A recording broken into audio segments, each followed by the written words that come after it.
inyong puso, parang dinadaghanan, nahihilo po kayo at saka kinakapos po ang inyong paghinga. Aba mga mami, bago po ang lahat, ako po si Marilyn, isang OFW po na matagal na po sa Abu Dhabi, UAE, isang working mom.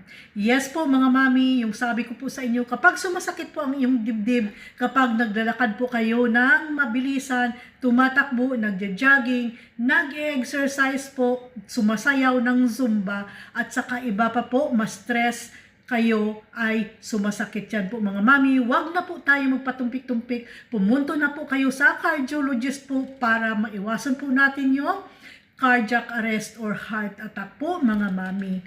Ang tatlong pinagawa sa akin ng cardiologist ko guys para malaman po nila na mayroong akong ischemic heart disease is yung ECG, to the echo at saka yung treadmill test.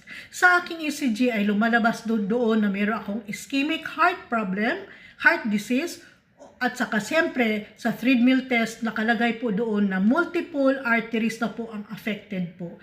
Kaya minadali po nila, nag-undergo po ako ng angiogram. Ano naman po ito yung angiogram guys? Yung angiogram po, isasalang ka po nila doon. Titingnan po nila yung mga kaugatan mo po, yung mga arteries mo po sa inyong heart po kung nakabara ba or wala or nag-narrowed ba. Sa akin guys, alam niyo po ba ang left main arteries ko po 90% na po siya ang nag-narrowed at saka yung sa right main arteries ko po is 82% na. Kaya same time lang din po ng pag-angiogram ko, nag-undergo po sila ng angioplasty.